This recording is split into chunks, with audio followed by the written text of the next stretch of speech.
Good morning, Delaware. What's going on? It's your main man, Big Ivan, talking to town, Mr. DETV. And it's the business segment and community segment on what's going around in the state of Delaware. I have the one, the only, the man that is, he's like a superhero, right? Capeless superhero. Mr. Chris Buccini. How you doing, Chris? I'm going to start every morning here. If you're going to pump me up like that, come on. I really appreciate you for being here. How's everything going? Thank you for having me. Things are good. Things are good. Feeling good about the direction of our community. Yeah, I would love to talk about that because I remember 10 years ago, we sat and we talked, and you were my second interview. Oh my gosh. I remember that? I remember it. I remember it dearly. And I asked you and your brother, where do you see the city of Wilmington going? Now, maybe it was 12 years ago. Things have changed. It looked like you're on course, and outside of Delaware as well. So let's talk about Delaware, All right. and then we'll talk about everything else that you got brewing. That cool? Well, it's been a long 12 years, but you know, it's pretty cool when you look at, you know, when I just look at Delaware, the whole state, and you know, we're always more focused on Wilmington, Newcastle County. When I look at the whole state, it's actually had a lot of growth, a lot of positive growth over the last decade. Mm-hmm. And you know, if you just sort of like think about like North Wilmington and all the exciting projects that have been going up on Concord Pike, we're really excited about the Concord, our redevelopment of Silverside Road, of the office into residential and retail and office, so like real mixed use, and everything else going along there. And you know, you head down 141 and all the growth that's happened there with the Whole Foods and you know, the whole biotech project there. And coming to the city of Wilmington, the city of Wilmington's booming, and you know, you head down into Newark and then to Middletown and all the way down to the beaches. Like, the city's firing on all cylinders right now. And the state is firing on all cylinders. It is. I mean, I looked up at Deco the other day. We have a whole new, you know. It's a whole new world. Whole new world in Deco. What's the Disney? The whole new world. Whole new world. It's all about cheesesteaks. Oh my gosh, and they're great too. They're totally legit. Yeah, legit. I think they live up to the hype. I have to agree. Now, you're a businessman in business for how long now?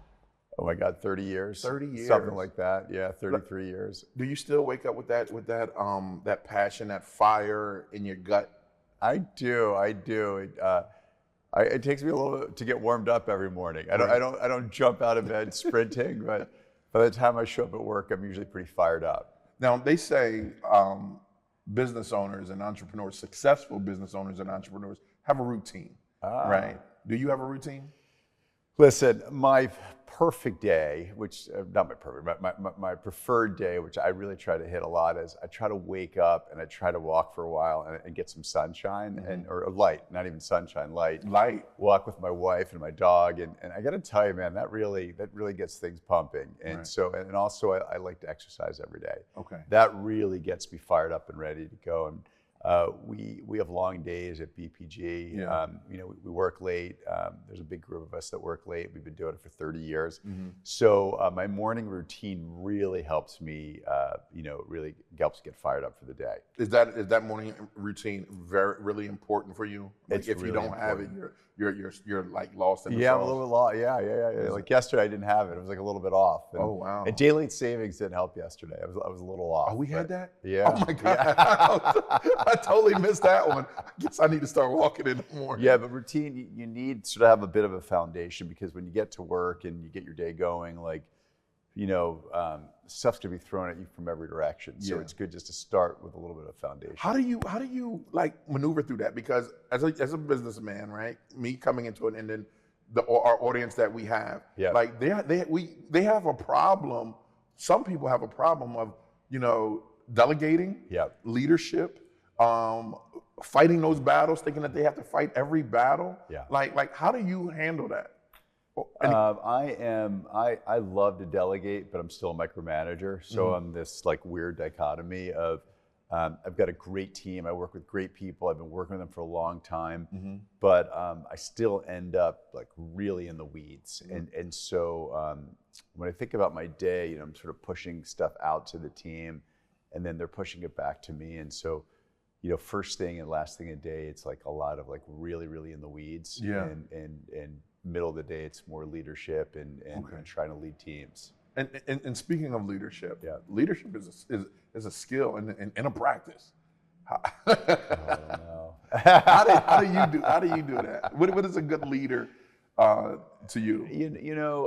So like my whole childhood was about sports, and so I think sports really instilled into me like a sense of leadership and wanting to lead teams. But how do you instill leadership? My brother and I think we really pride ourselves in leading from the front. I always talk about like, nothing is below me or beneath me. And, Right. I typically tease my older brother. He's always out there picking up trash in the street. I think it's like his favorite thing is pick up trash in the city of Wilmington. But I think that's just sort of our MO is, people see that we're not trying to push stuff on you so we can get the hell out of there and go play golf. It's, hey, we're pushing stuff to the team so that we can just do more and do better. Yeah. So I think, again, leading from the front is, really, really critical. Being very approachable, willing to listen. Right. I love to learn. I'm like a lifelong learner, and so I love to learn from my team. I'm obsessed with hiring younger people because I think young people have such a fresh perspective and they look at things differently. And especially in this world of AI and technology, like we really need this fresh perspective. And that leads me to my next question. Like, we're in a new world of AI right now. Yeah. And with you're not just a real estate company, right? You're not that. You are training, you are leading, you are teaching with BPGU, the next generation of real estate moguls, That's right? right. And That's development moguls. You're teaching them. And so in business is innovation. How are you staying innovative with the way that everything has changed right now within BPG? I think we're constantly investing in technology, not just the money that goes into it, but the time to teach people. Yeah. So we really, we actually invest in companies that invest in real estate technology.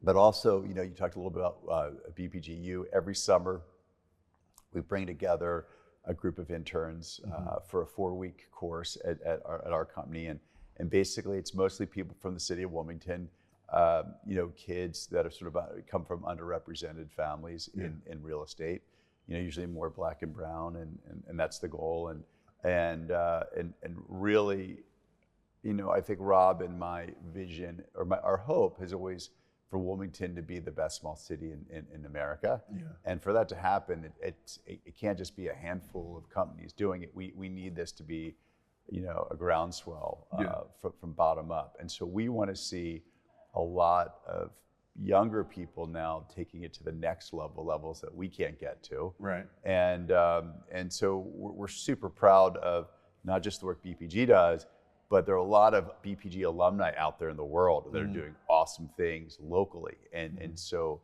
there's a lot of support that we give them and cheerleading that we do for them. This is what, the 5th year of BPGU? Yeah, I think we've had 5 years now. Yeah, going strong too. It's going strong, and actually 2 years ago we actually even had an alumnus come back and teach it, be part of it. So wow. Yeah, we're really, really, really proud of our cohorts. Get out of here. And that's one of the things is, when I remember when you first started, it was like, hey, we're going to try something. We want to make sure that we get, and before it became a trend, right? You was like, we want to make sure we get more people in the inner city. Like you in this program, everyone, a lot of people think that, you and Rob are like some just rich white guys that came out of Hogason, right?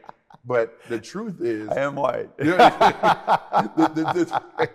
else come out of Hogason, right? The truth is, you're from 4th and Duke. That's right. We did a cool video on that with you a long time ago. But yeah, I mean, I think the subconscious of what we do every day is, our mother grew up in 4th and DuPont, the little Illy section of Wilmington, and this is our home. This is our backyard. So. We remember as kids coming downtown, coming to Market Street, buying things. There's a lot more retail back then, and so we never really thought about, how do we revive downtown Wilmington? It was just sort of like, let's invest in Wilmington. We always knew sort of what it could be. Yeah. Is it now? It's getting to where you? It's getting pretty good. Right. It's like really. Yeah, I mean, I joke we're a 30-year overnight success story. I love that. And it's been a long, long haul. And there were many times where we could have just sort of thrown in the towel. Yeah.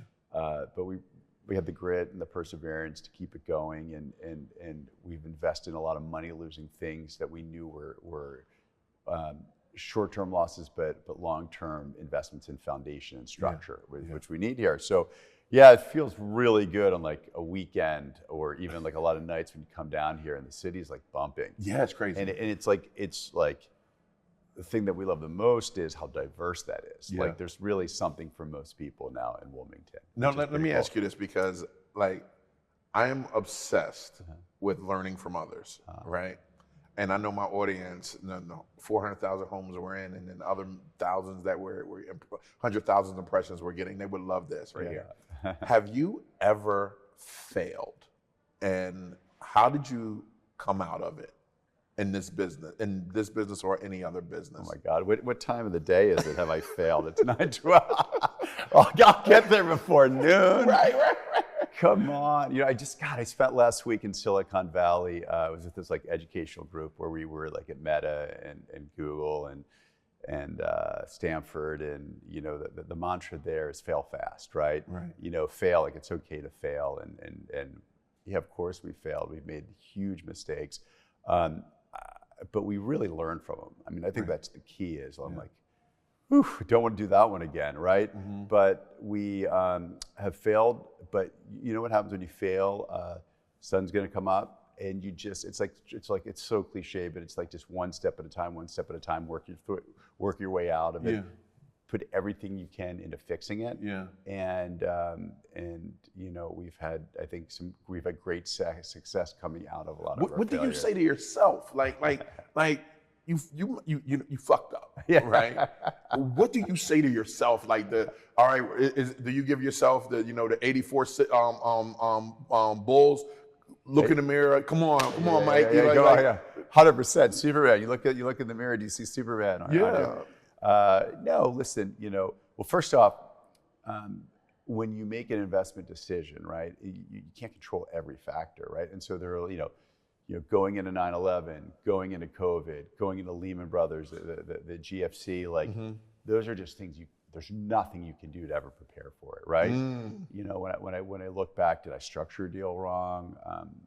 Those are the things that I get a little bit pissed off. But we're always making decisions based upon the best information we have at that time. Yeah. And you move on. Like no one's perfect.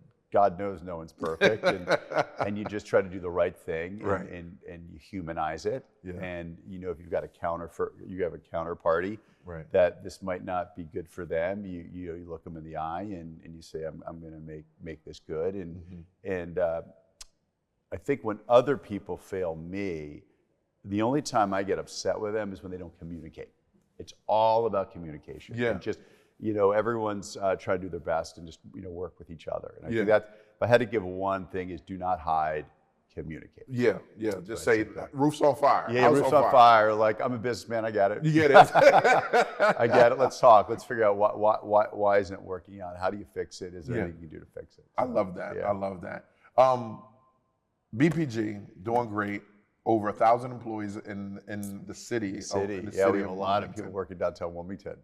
Which is pretty cool. It is. I love that. You go downtown. You have a movie theater. You got the waterfront. You got the hotels. You got the press, the new apartment complex, and now you have all these other businesses being attracted to Delaware. Right. Now, what does that? Now I'm gonna ask you the same question. What does the next 10 years look like for BPG? Okay, let's go. So. We will continue to keep building apartments. We've got over 3,000 apartments. We've got over 4,000 people living downtown. How many? Like over 4,000 people living downtown. It's just like it's a mind-boggling number, right? Right. So those people need, dry cleaner and grocery store and coffee shops and news. They need news. They need good news that we can trust. DETV, right. They need DETV. So we're going to just keep, we've got a pipeline of new apartment buildings for years. Wow. We're really excited about it. And we're we're doing all different ranges of price points. I think we're going to keep seeing more more companies coming back with their employee base. And big news for us was Corteva, a DuPont spinoff, announced that they're moving from the suburbs back downtown Wilmington. Are they? They're bringing over 200 employees back to the Brandywine building. So like super cool. You had the DuPont company. They split up in a bunch of pieces. Chemours is still downtown in the old DuPont buildings. Corteva left. They're now coming back. They're bringing over 200 people.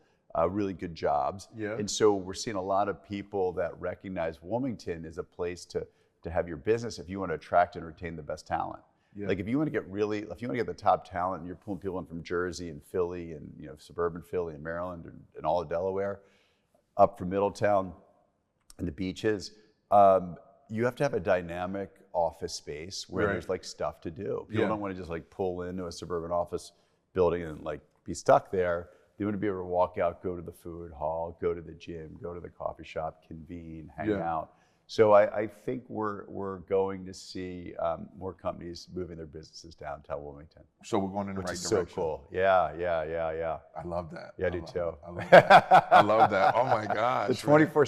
We've got like this 24/7 thing going on now where pre-COVID it was like dead nights and weekends, and now you come downtown and like nights and weekends it's busier than during the week. It's crazy. It's crazy. Yeah. When you have a city where it's hard to get parking. Yeah. You know what I mean? Like now we got plenty of parking. No. Well, you know what I mean. Before pre-COVID, right? Yeah.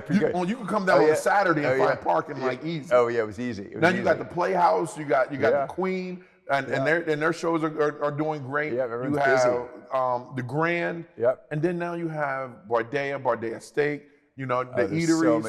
There's so many restaurants that just keep opening up. Yeah. And just like you walk out in the middle of the day and there are like young people walking dogs around. Like that to me is just so cool. And it's so diverse now. Yeah, it's super diverse and that just like energizes the street.